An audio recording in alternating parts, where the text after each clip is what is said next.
So the ACC might have some new friends in Cal and Stanford. We'll talk through why that could be important to have some West Coast love. Should it be the Atlantic Coast Conference or maybe just a coast-to-coast conference? All of this realignment talk plus some camp casualties on today's show. You are Locked On ACC, your daily podcast on the Atlantic Coast Conference. Part of the Locked On Podcast Network, your team every day.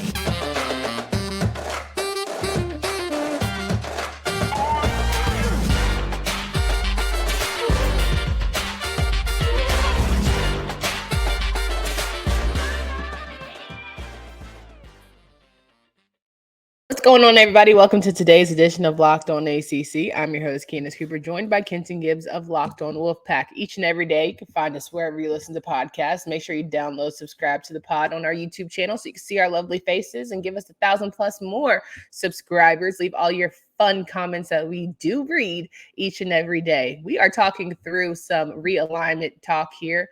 Of course, it wouldn't be the same if we didn't have a little switcheroo when it comes to the background because Candace is pretty and, sometimes not always bright.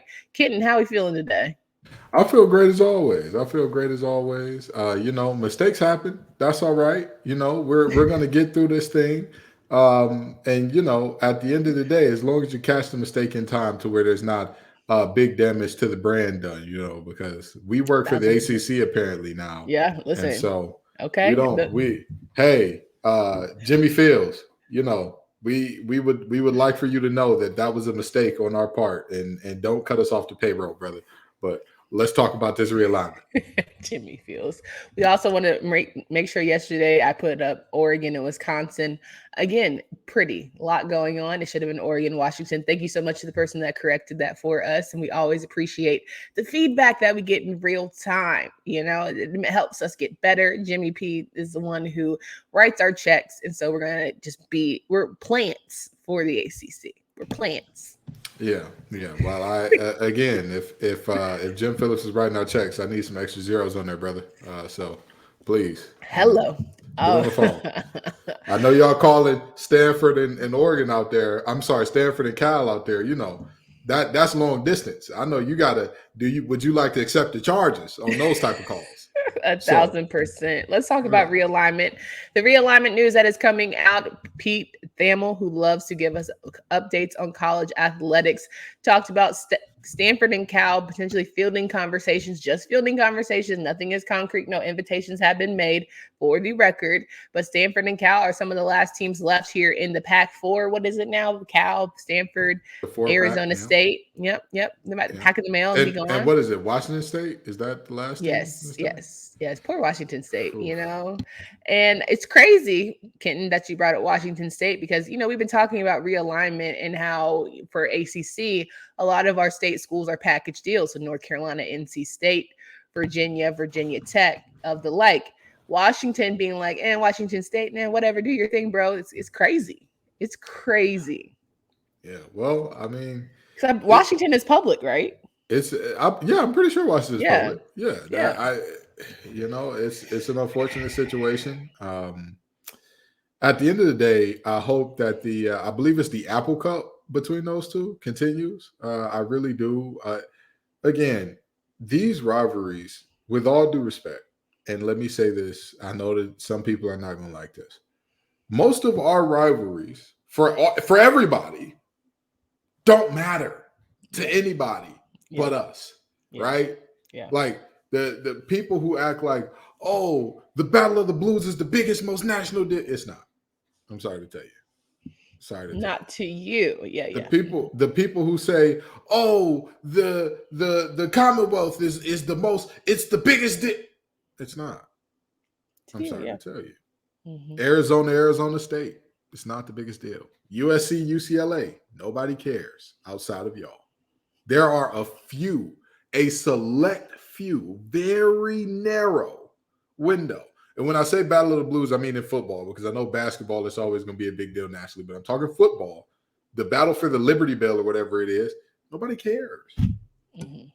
Realistically, NC State, UNC, nobody cares outside of your region. Just being honest, people just want to brag in the grocery store. That's what it boils down to. So with that being said, I hope that all of these teams, despite all of the realignment and whatnot, I hope that these teams, and I very genuinely hope that rivalry week stays the last week of the season, and all these teams get that game against their rival, regardless of conference, last game of the season. It's it's them, it's under lights, it's on, baby. Because at the end of the day, that's what this thing is all about. It's about that I'm wearing my Block S and you're wearing your powder blue. Well, who gets to wear theirs proudly for the next 365 days? 1,000%. I mean, you also see teams like South Carolina and Clemson who have their rivalry cross conference alignment type of thing. So absolutely. I do think it's important to keep some said traditions, because as we can just face reality, a lot of traditions that we have come to love just simply won't exist, I would argue, in the next couple of years because of all of this realignment talk. And even when it comes to your favorite sports that aren't necessarily major revenue ones, I'm sure they have rivalries and they want to, compete against certain schools. They want that lick back from that time that they beat them down. Like, that may not happen. And that's the craziest part of it all. And that's unfortunate. That's unfortunate. But, I mean, again, with whatever happens with realignment, I hope that everybody can continue with a setup similar to what Clemson and South Carolina have, because every school deserves that. And not just the school, the regions and the fan base deserve that. That's what that should be. You know what I mean? It doesn't make sense to me to not have these teams that are, again, same state, two biggest schools in the state, big brother, little brother, or we hate y'all hate us. Great. We get to rolling. We get to rocking. We going to see who's the best. It's unfortunate when that isn't on rivalry week. 1,000% agree. Speaking of which, listen, at the end of the day, conversations are still happening. We got to do and make a shake as we must. Should the ACC add Stanford or Cal? We're going to talk about all of that. But first, I want to remind all of our friends here, as we love to pay some bills, that each and every day when you are trying to make an opportunity to get a new job, every new potential hire can feel like a high stakes wager for your small business. That's why LinkedIn Jobs helps you find the right people for your team faster and for free. You can post your job at linkedin.com/lockedoncollege. Terms and conditions do apply. All you got to do is add that purple hashtag hiring frame to your LinkedIn profile. Spread the word that you're hiring. Simple tools like screening questions make it easy to focus on the candidates and just the right skills experience so you can prioritize who you like to interview. Go to LinkedIn Jobs to find the qualified candidates you want to talk to faster. Post your job for free at linkedin.com/lockedoncollege. That's linkedin.com/lockedoncollege. Terms and conditions do apply. So rocking and rolling, we're talking through realignment. Should ACC add Stanford or Cal? And my immediate thought is, how in the world, logistically, as someone who works in operations, would you make this work for Stanford or Cal? Because you're going to have to it's one thing to take one road trip to the West Coast, knock it off your bucket list, and then remain on your side of, the earth. But it's a whole other thing for Stanford or Cal to have to go every single week, coast to coast, in order to compete. Well, what's the alternative would be my question. In terms of for the ACC, because again, Jimmy P, hey, big dog, call us, get the checks right, cut the check. But with that being said, from an ACC standpoint, do you want to let these two go? Do you want to let these two? Because I talked about this on Locked On Wolfpack, and I'm talking about it here now. They are the 45th and 47th most viewed teams in the nation. Let's talk about all the teams. So the exact order is this: Cal 45, North Carolina 46, and Stanford 47. So Cal beats UNC, but let's talk about all the schools that both Cal and Stanford beat in the ACC in terms of viewership. Syracuse, Georgia Tech, Pitt, Miami, Wake Forest, Louisville, Boston College, Virginia Tech, Virginia, and Duke. No, yep. Can you afford to pass up on two teams that objectively are beating out a majority of your conference? If you can say with a straight face, yeah, we can afford that. That doesn't make any, never mind us. If the ACC wants to exist, they have to do something. And then here's the reality. We've already talked about the fact this is not about student welfare, student health and safety. We don't care about that. We have already acknowledged,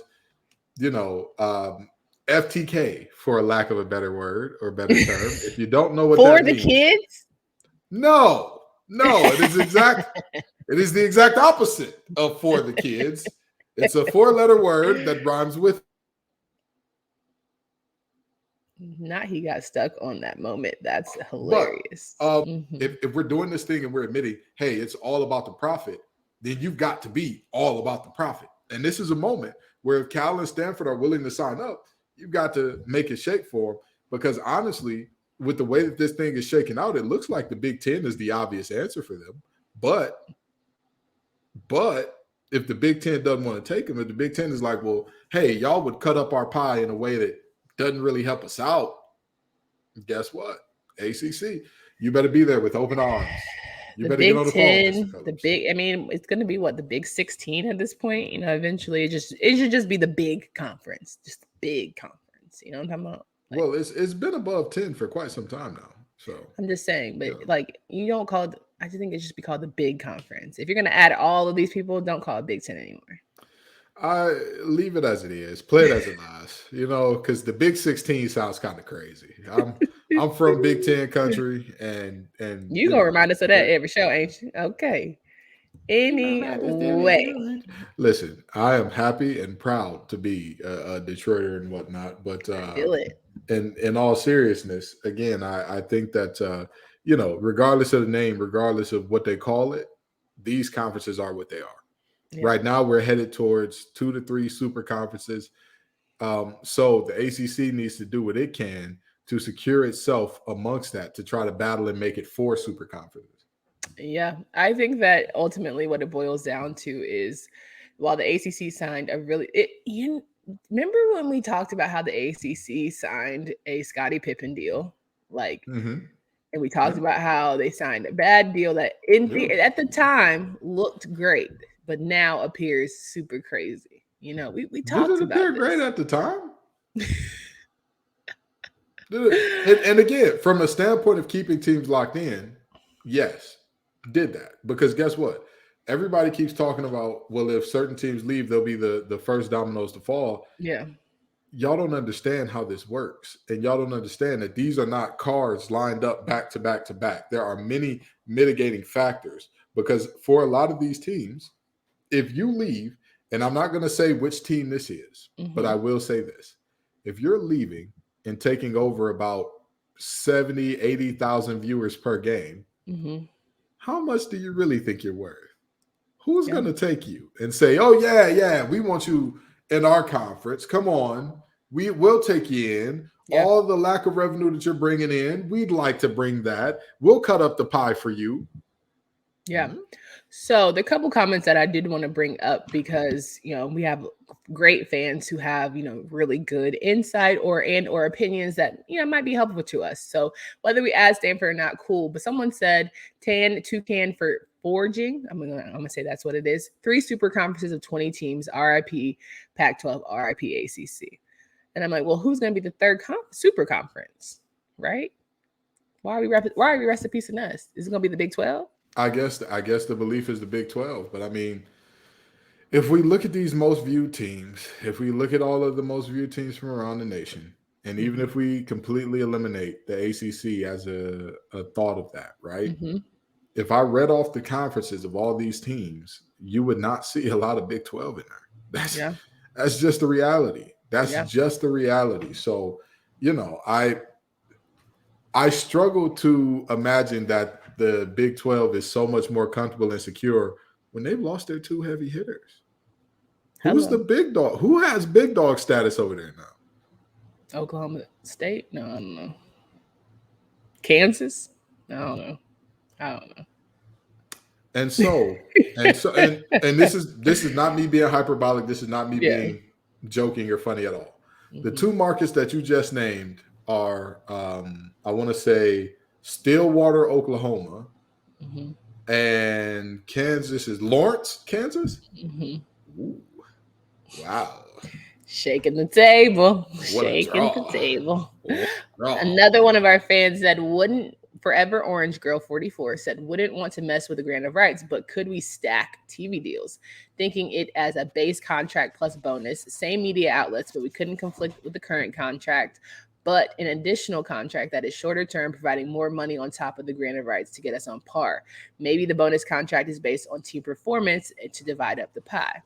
I like the idea of stacking. I ain't gonna hold you. I think there does need to be a revisit, but there has to be a revisit with assurances. Like here's the deal. Mm-hmm. For those of you who don't know, Death Row Records, when they used to sign people, they would sign people to very exclusive 360 deals, meaning whatever you did, even though you were signed for the music, if you did a Whataburger commercial, you had to pay them. If you did a Bojangles commercial, you had to pay them. If you did a commercial saying stop the violence, you had to pay them out of that. Mm-hmm. Here's the deal. I would love for us to go back to the negotiating table, but what we're seeing right now with all the strikes going on, right? We had the railroad strikes, we had the UPS strikes, we got the SAG and all that strikes. Two parties have to be willing to come to the table, and one party has to have some type of leverage in order to get the other party there. I will simply ask, what is the leverage that ACC teams have to get ESPN, to get CBS, to get whoever the deals are with, which, by the way, I just threw CBS out there, just throw it out there. We know the deals are with ESPN. What is your pool to get them back to the table? What do you do? What leverage do you have? And again, if the ACC can find the leverage to get ESPN back to the table, absolutely. I'd love it. Because that really would sew this thing up as them being the third power conference, which again, I'm confused as to how the ACC is getting left behind in the dust when, the Big 12's marquee player is what, UCF at the moment? Like, but 100%. I digress. I think that it would be great if the ACC could find a way. I'm saying we, because again, we in there with, Candace and I got a conference call with Jim Phillips in the crew later. Yeah, it's a joke. We actually don't, but it'd be great if we could get the ESPN and all of the entities that we have deals with back to the table to kind of renegotiate it after securing more teams. Yeah, and let's talk about the final thing here. Comment: the ACC from Ben Cable. The ACC made a really bad deal with Disney. Disney has no motivation to let them out. They have a 10-year rookie deal. If I'm Disney, I'll milk the ACC until they're almost irrelevant, and then only then maybe will I throw them a bone. I got them for 20 cents on the dollar. No one forced them to sign the deal. Anyone who signs a 10-year contract with no reopeners is a complete fool. But FSU has had many lawyers look over it. They're going to need to come up with $400 to $500 million to get out. No one is paying $500 million to get out. Not only paying $500 million to get out, paying $500 million and still not having the rights to your home games. All I'm saying is, I get it. We're not going to belabor that point, but bad deals were made, but decisions and things were signed. And what can we do? So as much as we talk about realignment and the Pac-12 is really coming undone, I have not seen the ACC come undone yet. Could happen, but everything seems to be copacetic right now. And I'm going to roll with that. Again, I very simply ask this, and this is no disrespect to these teams. I'm not going to say which teams they are, but who's going to take 320,000 views per game? Who's going to take 264,000 views per game? Who's going to take that? What power conference is going to take that when you're looking at some of their quote unquote bottom of the barrel teams with 1.864 million? Who? Not many. You sound like an owl over here, but not many. You're looking at a team that is on the lower end, sure, producing about 1/6 of the viewership of the bottom end teams of these other places. So if you're saying, hey, you're already up there, Boston College, go ahead and join the Big Ten. Sure. Would the Big Ten be willing to cut their pie up for you in Chestnut Hill? Would they be willing? Now, Boston, maybe, just because of the market. Sure. And it sounds good in theory. When have you ever heard of the Tallahassee market nationally? All right. No. And this is not to talk about Florida State. This is not to belabor Florida State. What it is it's me very clearly pointing out that sometimes these things are a little counterintuitive. Boston, in its totality, is a much bigger market the fan support is not there to the same extent because, like I've talked about with the SEC a multitude of times, in Boston, you have a ton of professional teams. You have the Patriots, the Celtics, the Bruins, the Red Sox. You have professional team, under professional team, next to professional team, most of which have either had great success or are in the midst of really good success. So it detracts from what's going on with your college situation, especially when you're looking at a coach that may not be there next year. But I say all that to say, you have to, everybody imagines the situation.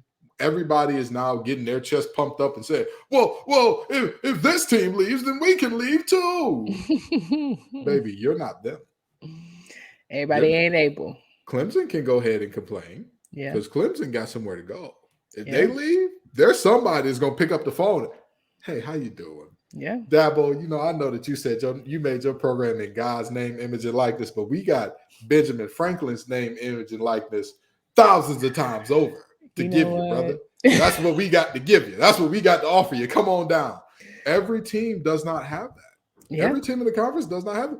And that's no disrespect to anybody. That's not to say, hey, you're irrelevant, you're not important, you don't matter. But it is to say, be real with yourself. Sometimes you got to have a man in the mirror conversation. Sometimes you got to have a man in the mirror conversation. All right, let's switch gears here. So we got to get up out of this paint. Yeah. We have to talk about what's happening on the field, and for some, what's not happening this season. There have been some camp casualties. Donovan Green out of Wake Forest, best wide receiver, arguably top 5 in the ACC. He will not be playing this season. Kenton, can you give us an update on what happened there? Yeah, so it's looking like he has a lower body injury of some sort. I believe it's a torn Achilles or something along those lines. That is keeping Mr. Green out. I suffered a very similar injury twice, so prayers up for Donovan and all that. And it's a very unfortunate situation because, again, like you talked about, this was supposed to be he was supposed to be Wake Forest leading receiver. He was definitely their leading returner and whatnot. And I'm sorry, I got that incorrect. He has a knee injury, not not Achilles. He has a knee injury, believed to be a something going on with a ACL or something along those lines. But either way you cut it or slice it, it's a very unfortunate situation. Very unfortunate situation for Donovan. We're wishing him the best. We're wishing him a speedy recovery. This is it's never easy to see these things. And I'll tell you this much: this is week 1 of camp. Yeah. As camp goes on, we'll hear more and more news of major injuries. Some of these teams are trying their best to keep things under wraps that we've already seen, so we won't announce it before the team does. But just know you'll be hearing about more camp casualties all the way up through the first game of the season. So yeah, I believe North Carolina had one as well. Yeah, North Carolina had a injury in their secondary. And, the injury in their secondary was from a gentleman who played. He transferred in from Ohio State last year, played a little bit, but was not slated to be a starter this year. It's just, again, another situation where it's unfortunate that a secondary that's already looking for help, that's already looking for some veteran experience. Yeah, exactly. Yeah. Looking for some experience. And they lose Lejon Cavazos. It's unfortunate, but it does appear like he'll be back sooner rather than later. However, he was stated to be on crutches and may need surgery. So, cool. That's a situation that we'll monitor and get you the information on as we get the information. No doubt about it. The loss of Donovan Green certainly hurt Wake Forest as they're trying to figure out what their season will look like without Sam Hartman. And, of course, Mitch Griffiths will do all that he can, but losing your best receiver certainly hurts things and doesn't allow for top conversations in terms of where Wake Forest will sit when it's all said and done. And next man up mentality, but sometimes, damn it, you just need that sort of talent to be alongside you. And then for North Carolina, cannot afford to have anybody in the secondary be gone, be missing, have to relearn the playbook and all that sort of stuff. So again, challenges ahead for that group, and we'll keep you posted as we learn more. It's going to be a long few weeks where it's hot. Mm-hmm. Get your water, your liquid IVs, get your rest, and get ready for a really good season. All in all, I'm excited to see what's going to come out. We'll have season opener conversations, how we're rolling out our season coverage plan. So we want to make sure that you guys tap in with us all throughout the football season. And of course, as realignment news goes, we can't wait to dead that because we actually have whistles blown and we're ready to go. But until then, we'll keep you updated on what we hear and make sure that you keep talking to us via comments. Make sure that you talk to us because we like to talk back. For Candace Cooper and Kenton Gibbs, until next time.